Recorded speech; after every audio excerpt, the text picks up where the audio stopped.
मोनसे दुखुनांथाव खौरां फरायसालियाव थांबाय थानाय समावनो सासे फरायसानि जिउ खहा जायो।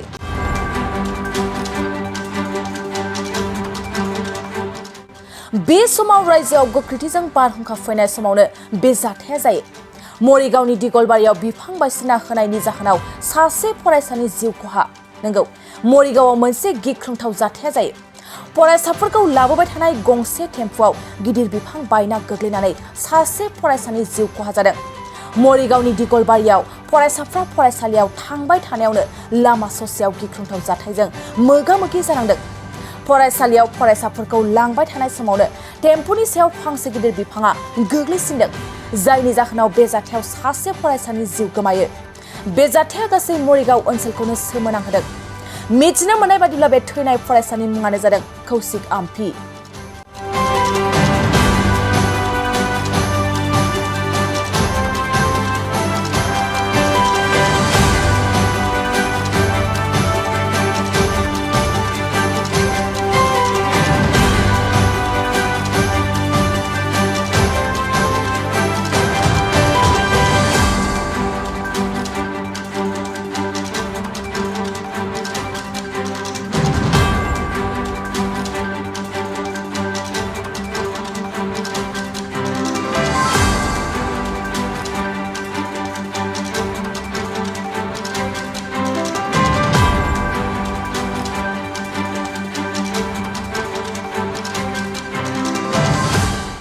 गोजोनथाव खौरां नोंथांमोननि थाखाय लानानै फैदों MRM मेमोरियेल हस्पिटालाव गोबां बेमार फाहामथाय होनायनि खाबु।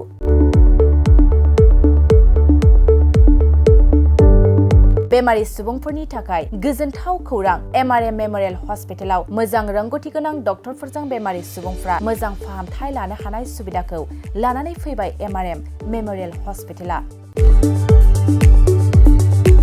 क'क्राझार सहरनि पुलिस पइन्ट आरो अमश्री हटेलनि साखाथियाव थानाय बयजोंबो मिथिसारजानाय MRM मेमोरियेल हस्पिटाला गोबां फेसिलिटिस खाबुफोर फोसावदों। MRM मेमोरियेल हस्पिटालनि फेसिलिटिफ्रानो जाबाय critical care, medicine, emergency medicine, paediatrician, pathologist, general medicine, diabetologist, OBS and gynae, cardiology, general surgeon, neurosurgery, advance laparoscopic ENT surgery department, ophthalmologist, surgical, gastroenterologist, neuropsychiatry, onco surgery department, dermatologist, orthopaedics, residential medical officer, inter facility unit, physiotherapy, radiologist, histopathological department, urologist, emergency department, CT scan, X-ray, pathology department, vaccinator department आरो MRM memorial हस्पिटालाव 24 घन्टा जेब्लाबो खुलाय थागोन। लांलाय लाबोलायनि एम्बुलेन्सनि सुबिदायाबो 24 घन्टा थागोन। गोबां मिथिनो थाखाय नैबे 9854 081 948 936 550 2048 जानबुं नाम्बाराव फन खालामनानै नोंथाङा मिथिनानै लानो हागोन।